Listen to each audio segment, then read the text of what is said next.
Hello, dear children. Today we will discuss part 2 of the fall of Troy. In the first part, we have seen how Troy was attacked and why Troy was attacked. And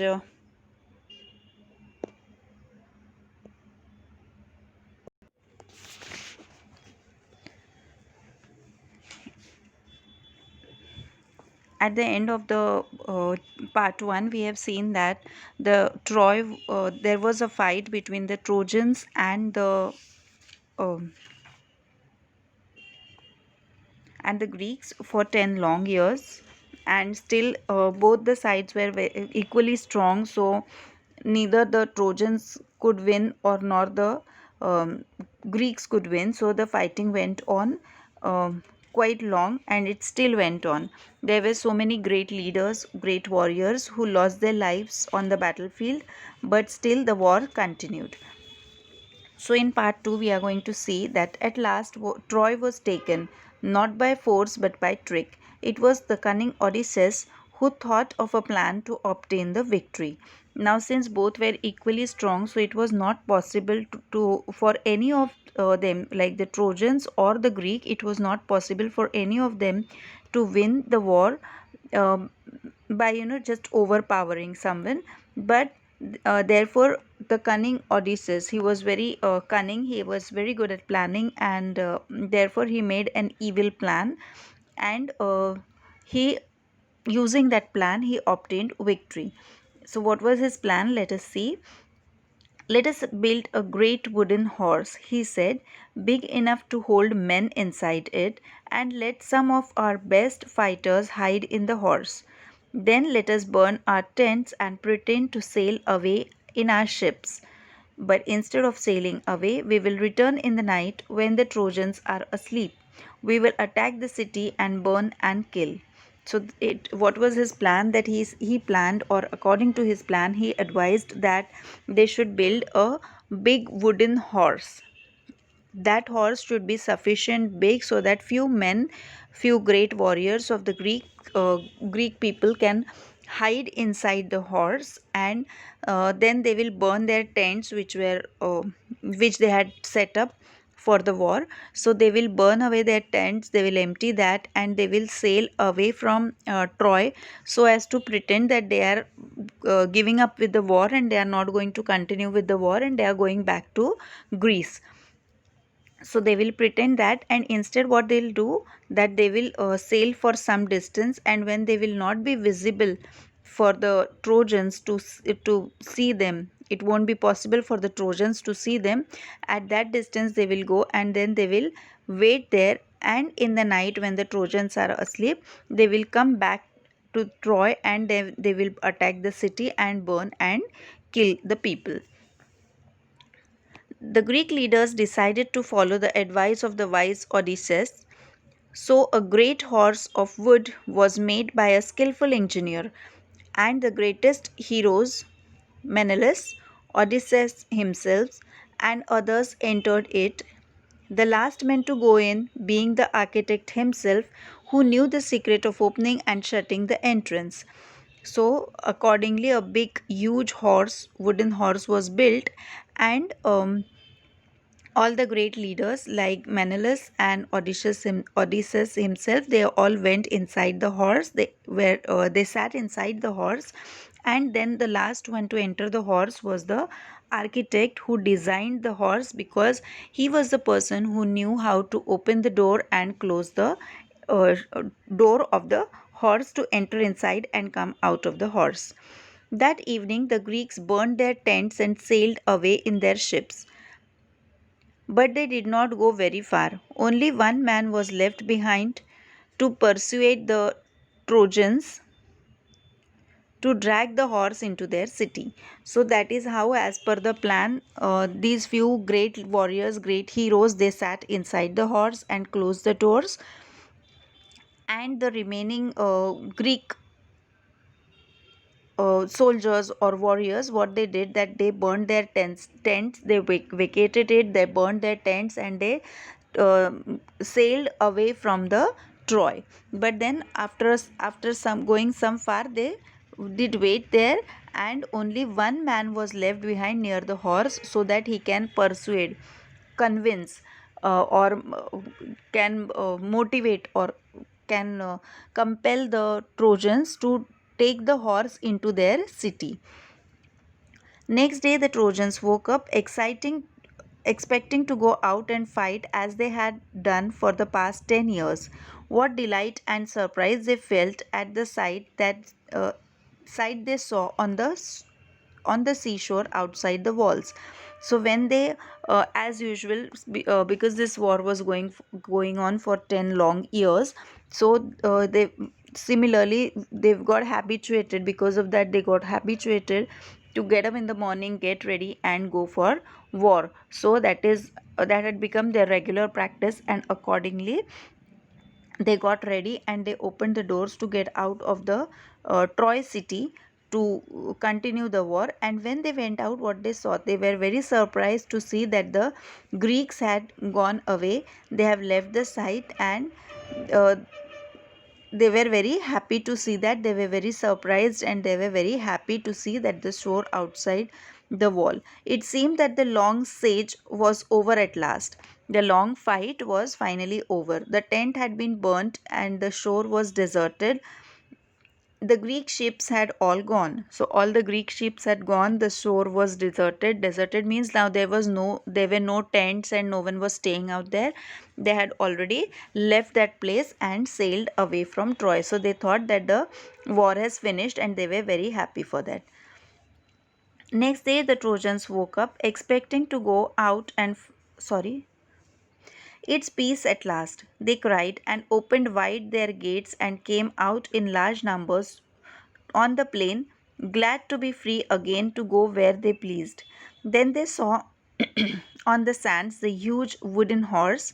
They gathered around it in astonishment, for it was indeed a wonderful piece of work. So, what happened is they were very happy, they were very excited that finally there is peace and the war has ended. And in that happiness, they shouted loudly, and they were so happy and they were celebrating like. And they opened the doors of the walls. There were huge gates in the walls, so they opened those out, and they thought that they are free again now and they can move out of the Troy city, go to the shore, go to the sea whenever they pleased, because the war has finished. When they went out, they saw that there on the sand that there was a huge horse, wooden horse, and they gathered around it because they were very much surprised to see that horse. And therefore why they were surprised, because that was really very unexpected and that was very very beautiful. It was a very nice architecture, it was a very beautiful creation, and therefore they were shocked, and they gathered there to see the horse. As they were wondering how the horse had been built and why it had been left behind, they found a Greek with his hands tied together lying under it. So they were very shocked, and they were just thinking that why this horse was left behind and what was it actually, because they had never seen it before. And also they thought that why, when they have taken everything, why have they kept the horse behind. So they were very surprised, and they were just thinking about, they were just having some speculations about it. Just then they saw that there was a man whose hands were tied together, and he was lying under the horse. When the Trojan dragged him out, the man pretended to be very frightened of them. So when they dragged the man outside, they pulled him out, and when they saw him, they were very much shocked. When he was commanded, and he when he they pulled him out, he pretended, he showed as in he was very much scared, he was very much frightened. So he was scared of all the people around there. And pretended means to show, it was not the fact, but he just was showing that he was very scared, he was not actually scared. When he was commanded to tell them why the Greeks had gone and why they had left his horse behind, he pretended to tremble very much and refused to speak.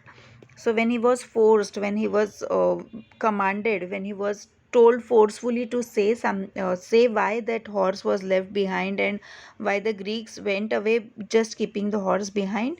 He pretended, he again showed as in he was very much scared, and out of that scare he or out because he was so much frightened, he was shivering and trembling, means his body was shaking, and he was very reluctant to speak anything. He did not want to speak anything.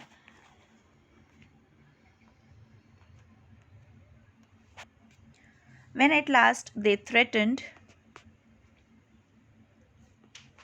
to kill him, he spoke and told them his false tale. So when he was threatened, when they scared him that if you don't speak now, we are going to kill you. So when he was threatened like that, then he spoke and told them a false story. Now this story was decided when they decided to build a wooden horse and hide inside. When this Odysseus planned this cunning cunning plan, that time only this was all decided that this will be the false story which will be told by this man who was left outside the horse, and he will convince the Trojans that the war has been finished. So he told the story. The false story that he told was, the Greeks are tired of the long war and have sailed away in their ships, he said, but they are afraid of the long voyage home too. So they have made this horse and left it as an offering to the god of the sea. They wanted also to kill me and offer me as a sacrifice to the sea god, but I escaped and hid from them. So he said, he told them the story that this Greeks were tired of this war. They felt like it is enough of this war. They didn't want it to continue, and therefore they sailed away from the ship. So, but then they wanted to give some offering to the god, like the way we offer prasads and we offer some offering to the god like garlands and all. So similarly they wanted to offer something to god, so they had constructed this big horse, and they also wanted to kill me, and they wanted to give me as a sacrifice to the sea god, but somehow I escaped. I managed to run away from there, and I did hid from them. So that is what he said. That was the story told by that man. Why did the Greeks made such a huge horse? Some of the Trojans asked. The cunning Greek made this reply. If they had made a smaller offering, you might have taken it into your city. Then the luck would have gone to the Trojans and not to the Greeks. That is why they made it too big to go inside your gates. So what he said, that if they had made a smaller horse, then the Trojans would have dragged the horse to their city instead of letting it there for the as an offering to the sea god. The Trojans would have taken them, and then all the good luck would have gone to the Trojans instead of going to the Greeks. And so they made it huge so that they cannot take it through the gates. Now the gates were also huge, but then this horse was still bigger than the gate, so that it became impossible for the Trojans to drag the horse and take it through the gates. The Trojans were delighted to hear this. The Greeks had gone, they said, and the walls are no longer necessary. Let us make a hole in the wall and drag the horse in. So, what the Trojans thought, that now the Greeks have already gone, so now there is no danger. The Troy need not to be very safe now because there is no danger outside. So, they thought that they will make a hole in the wall, and then combining the gate and the broken wall, the space would be bigger, and from that bigger space they thought they will drag the horse into Troy. Their wise priest warned them not to do so. It may be a trick that will ruin us, he said. You will bring disaster on the city if you break down the walls. So there was a wise old man who was very knowledgeable, and he warned them that we should not do that. We should not break the walls because it might be a trick. It might be a plan. It might be something, someone has played trick on us, and if we break the wall, it may bring a very big chaos, or it may be very dangerous if we break down the walls. But they were so excited that they paid no attention to his words. They broke down part of their strong wall in order to drag the horse in. So the people were so excited, and they were so much attracted, or they had fallen for the stories told by the stranger, and they decided that they ignored that what the wise priest had advised them, and they, ignoring him, they broke the wall, and through the wall they finally dragged the horse inside. All that day the Trojans feasted and drank and celebrated. After all their celebrations, they went to sleep and slept soundly. Now they were so happy that finally the war has ended, and so because of their happiness they started celebrating, and they, for the whole day they had a feast. They had nice good food, they drank, they danced, and they celebrated very nicely. And then in the night, when they were tired, they had already drunk, and they had a mental peace that finally the war has ended after 10 long years, so that release of stress, all that together combined, so they had a very sound sleep that night.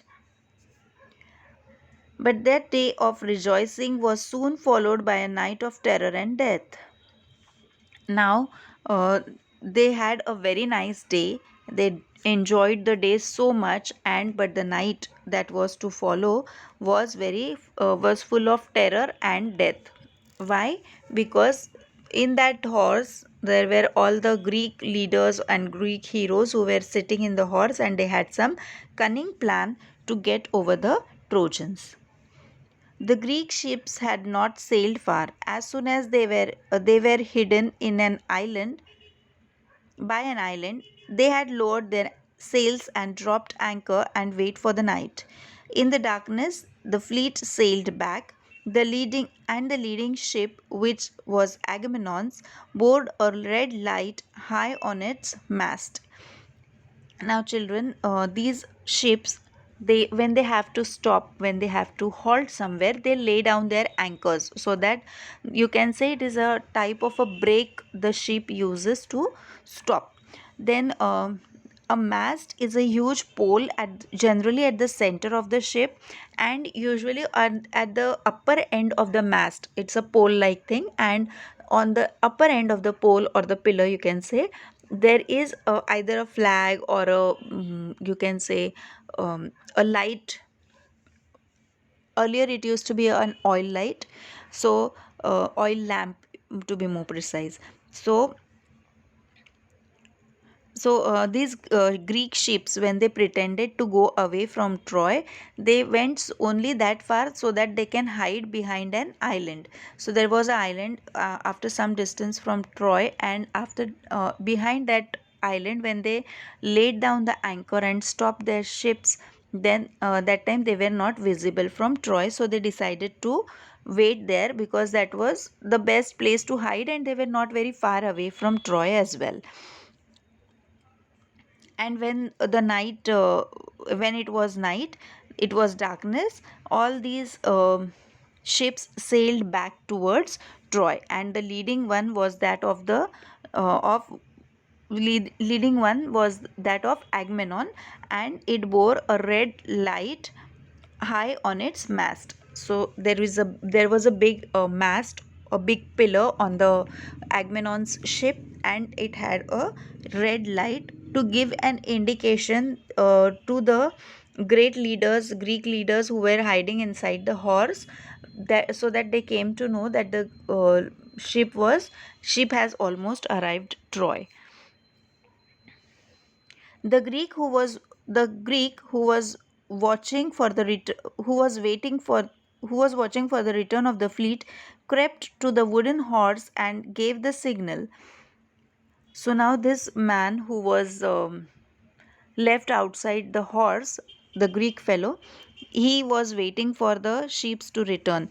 So when he saw the Agamemnon's ship having the red light and approaching towards Troy, that time he gave the indication to the people who were hiding, to the heroes who were hiding inside the horse. And when he gave the indication, The side of the horse opened. The Greeks climbed out and opened the gates. The whole Greek army entered the sleeping city.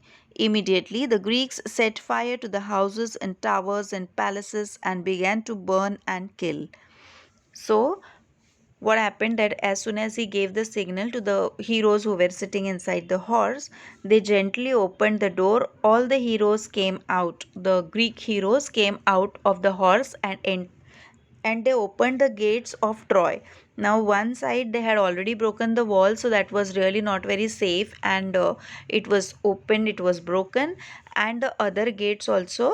These great heroes of Greece who had hidden in the horse, they came out and they opened all the remaining gates as well, and the entire army of Greek entered inside the city of Troy. And in the night itself, when all these Trojans were sleeping, they attacked Troy and they killed people. They started burning all the palaces, houses, towers, and they also started killing and burning people.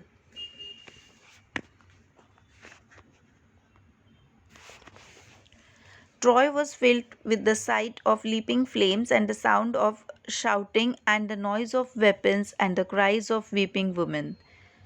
So the Troy, there were because they started killing. See, children, here down in the picture you can see this is the palace of Troy, you can say, and this is the huge horse they have constructed out of wood. So when all these people were sleeping in the night, and the Greeks had entered, so when they started killing people and putting fire to everything, so what the scene of Troy was that all the people were shouting. So there were screams of shout, noises, so much noises of weapons, because they were using their weapons to kill the people. So there were noises of weapons and the cries of weeping women. So the women were crying and those sounds were also very prominent. Also we could see there could be seen like leaping flames, huge flames, because everything was put on fire. The sleeping Trojans sprang out of their beds, but they were taken by surprise. Their enemies were right inside their walls, and many of the Trojans were killed before they could put on their armor and sage their weapons. So, when because of this noise and because of this flame, the Trojans got awake. They awakened, like they came out of their sleep, but but by the time they were out of their beds and they could understand what's happening and they could put on their armor. Armor is the protective clothes that they wear to protect themselves from the attack. So they, before they could take the armor, rather put on their armor and sage is the arrows and the bows and their weapons. So before they could take that all, they were already killed, because because the Greeks were inside Troy and they started killing before these people were even awake. When they were sleeping, they started attacking. So they did not have time at all. So before they could get out of their beds and understand and put on their armor and sage, they were already killed. The bright light lit up the night sky as palaces and houses, temples and towers went up in flames. So in that dark night also there was lot of light, you can say, because everything was on fire. The palaces, the towers, the temples, the houses, everything was burning, and so because of the flames there was quite light everywhere. The Trojans fought as well as they could, but it was all in vain. Old King Priam, old King Priam was killed with all his brave sons. So King Priam was killed and all his sons were killed as well. And the Trojans tried to fight the Greek, but it was all in vain because it was too late. They could not get ready, and before they could get ready, they were killed by the Greeks. Hector's wife and his old mother and sister were carried off as slaves by the conquerors. Now, here the conquerors were the Greeks, and they took away old King Priam, who was killed with his sons. Now they carried with them, since the Greeks were the conquerors, they took with them Hector's wife and his old mother and sisters. They were taken by the Greeks as the slaves. Their fate was in contrast to Helen's when King Menelaus rushed through the city looking for her and found her in her palace. So, uh, this was what happened with Hector's wife, his mother, and sister, but it did not happen to Helen. Like, Helen was not taken as a slave, but as soon as the Greeks had overpowered Troy, King Menelaus, he just rushed through the city and he was searching for his wife Helen, and he could find her in her palace. She hung her head in shame and sorrow as she faced her former husband. So when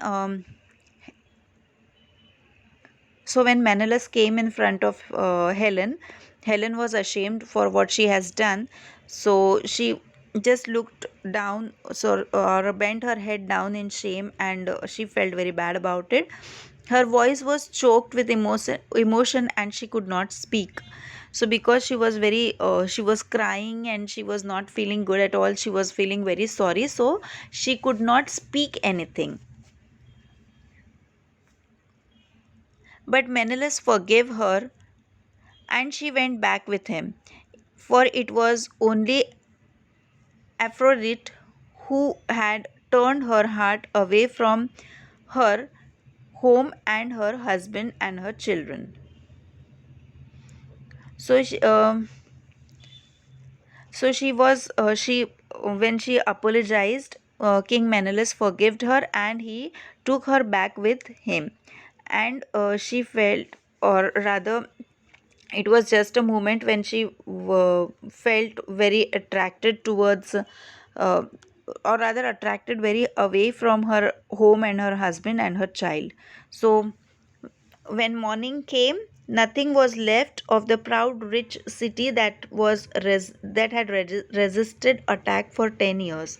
So although Troy had attacked, or rather resisted the attack from Greeks for 10 long years, so 10 long years there was a very tough fight between both the um, Greeks and the Trojans. But ultimately, over the night, everything was ruined. Everything was burned down and destroyed. And in the morning, there was nothing left. So before the night, Troy was such a rich and proud city.